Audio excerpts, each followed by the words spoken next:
तो देवी और सज्जनों नमस्कार, स्वागत है आपका एक और नए ब्लॉग में।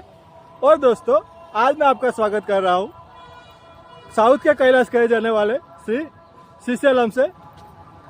श्री श्रीशैलम जहाँ पर मौजूद है हमारे 12 ज्योतिर्लिंगों में से दूसरा ज्योतिर्लिंग श्री मल्लिकार्जुन ज्योतिर्लिंग। तो आज के इस ब्लॉग में हम लोग दर्शन करेंगे श्री मल्लिकार्जुन ज्योतिर्लिंग के और विजिट करेंगे श्रीशैलम के कुछ फेमस टूरिस्ट अट्रैक्शन।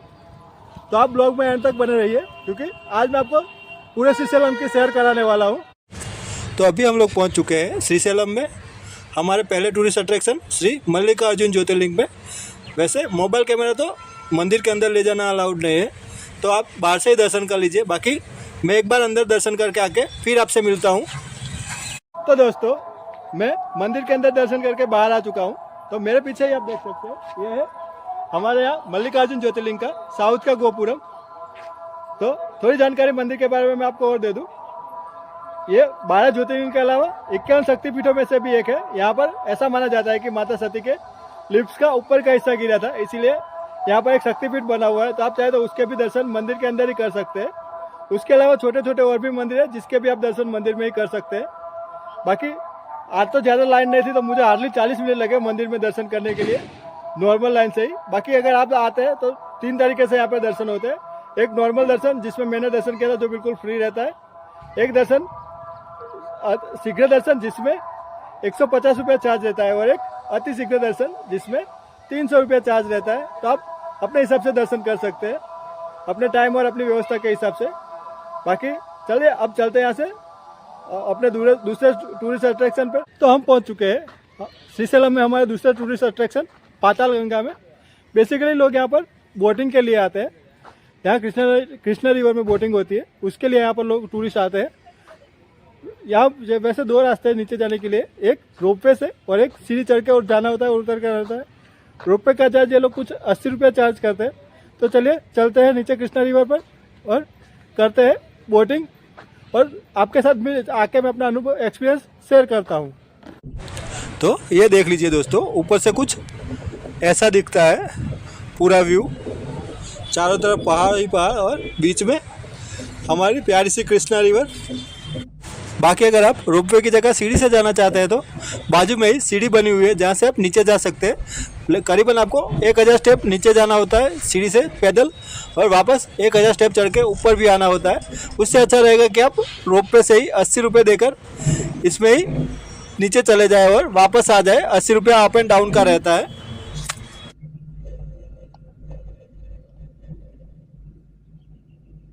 तो दोस्तों, मैं बोट के अंदर आ चुका हूँ। तो चलिए अब करते हैं यहाँ से अपने बोटिंग की शुरुआत। वैसे भीड़ थोड़ी ज़्यादा होने के कारण मैं आपको बोट तो नहीं दिखा पाया बाहर से, ये लोग जल्दी जल्दी अंदर बिठा रहे थे उस हिसाब से। बाकी चलिए अब करते हैं अपने यहाँ से बोटिंग की शुरुआत। तो बोट के अंदर आपको कुछ इस तरह से सीटिंग अरेंजमेंट्स मिल जाएगा। ये देख लीजिए, कुछ इस तरह से प्लास्टिक की सीट रहेगी जिसके ऊपर आपको बैठ कर जाना होता है। ओ भाई साहब, बाकी आप ज़रा ये व्यू चेक करिए, क्या ही ज़बरदस्त व्यू आ रहा है। दोनों तरफ पहाड़ी पहाड़ और बीच में कृष्णा रिवर, बहुत ही ज़बरदस्त व्यू आ रहा है। शायद कैमरे पर उतना जस्टिफाई ना हो रहा हो क्योंकि मैं एक साइड से ही शूट कर रहा हूँ। बाकी व्यू ज़बरदस्त है।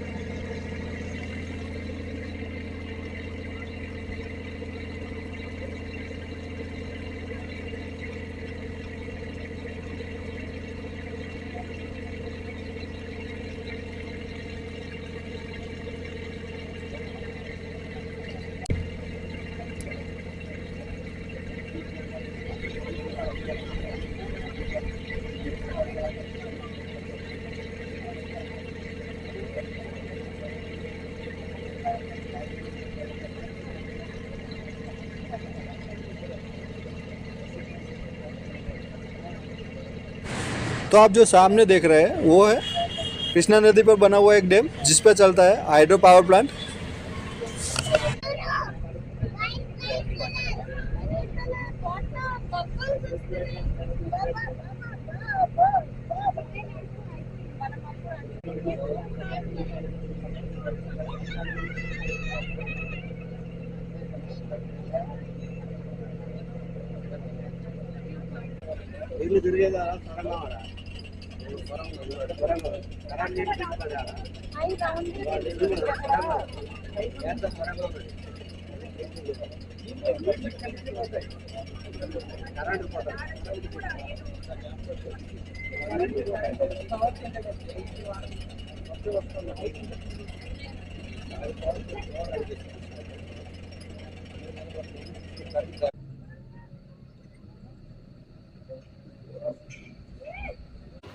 तो चलिए दोस्तों, अब बोटिंग करके मैं वापस ऊपर आ चुका हूँ। तो मैं आपको इसका पूरा इन्फॉर्मेशन दे देता हूँ। तो रोपवे का लोग अप एंड डाउन का 80 रुपया चार्ज करते हैं और बोटिंग का भी 80 रुपया चार्ज करते हैं। बोटिंग के अलावा यहाँ पर और कुछ भी नहीं है।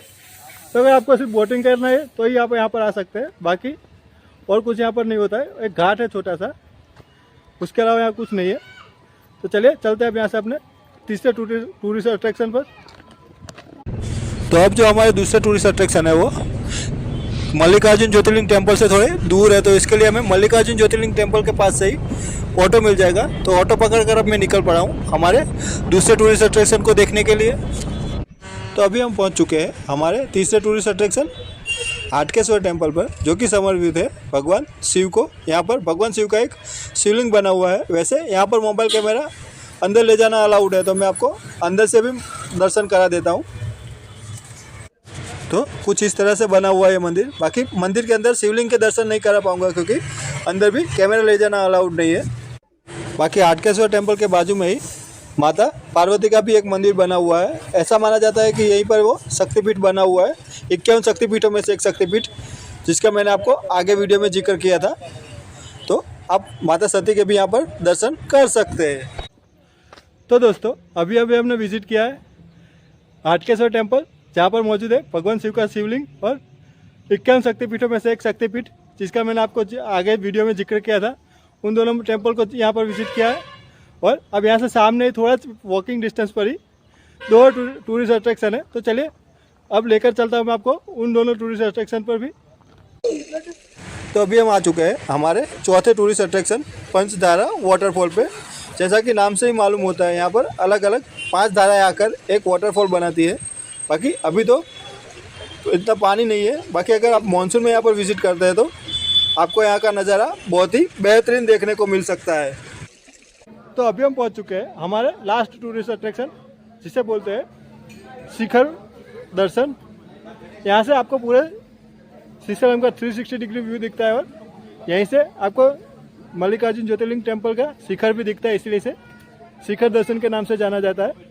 बाकी अभी ऊपर कुछ शूटिंग चल रहा है, तो उसके हिसाब से ऊपर जाना मना है, तो हम लोग ऊपर नहीं जा पा रहे हैं। तो अभी हम पहुंच चुके हैं हमारे आखिरी टूरिस्ट अट्रैक्शन श्री साक्षी गणेश टेम्पल पर। यह मंदिर समर्पित है भगवान शिव के छोटे पुत्र श्री गणेश महाराज को। ऐसा माना जाता है कि आप जब तक श्री साक्षी गणेश महाराज के दर्शन नहीं करते, तब तक आपकी श्रीशैलम की यात्रा अधूरी रहती है।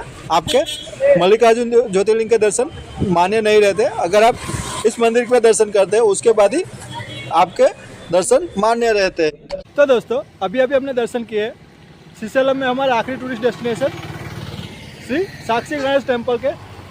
ऐसी मान्यता है कि जब भी आप श्रीशैलम दर्शन करने आएंगे, मल्लिकार्जुन ज्योतिर्लिंग के दर्शन करने आएंगे, तो आपको यहाँ पर दर्शन करना जरूरी रहता है। ऐसी मान्यता है कि जो भी श्रीशैलम श्री मल्लिकार्जुन के दर्शन करने आता है, उसका यहाँ पर गणेश जी अपनी बुक में हिसाब रखते हैं कि उसके हाजिरी रखते हैं यहाँ पर। तो अगर आप यहाँ पर दर्शन करने नहीं आते तो आपका श्रीशैलम मल्लिकार्जुन ज्योतिर्लिंग का दर्शन आपका मान्य नहीं होता है। इसके लिए जब भी आप यहाँ पर आते हैं दर्शन करने के लिए, तो यहाँ पर भी आना जरूरी होता है। तो चलिए, अब यहाँ पर अपना टूर होता है ख़त्म। अब चलते हैं सिटी को, बाद में इस ब्लॉग को एंड करेंगे। तो चलिए दोस्तों, अभी हम लोग पहुँच चुके हैं श्रीशैलम सिटी में। इसी के साथ इस ब्लॉग को करते हैं यहीं पर एंड। तो अगर मेरी इन्फॉर्मेशन आपको आपकी जर्नी के दरमियान हेल्पफुल होती है तो वीडियो को लाइक कर देना, और अगर पहली बार चैनल पर विजिट किया है तो चैनल को सब्सक्राइब भी कर लेना। और अगर आपका भी कोई एक्सपीरियंस यहाँ पर श्रीशैलम का है तो उसे भी मेरे कमेंट सेक्शन में शेयर कर देना, जिससे हमारे दूसरे फैमिली मेम्बर को यहाँ आने में आसानी हो। तो इसी के साथ अब इस ब्लॉग को करते हैं यहीं पर एंड। अब मुलाकात होगी आपसे अगले ब्लॉग में। तब तक के लिए बाय बाय एवरीवन।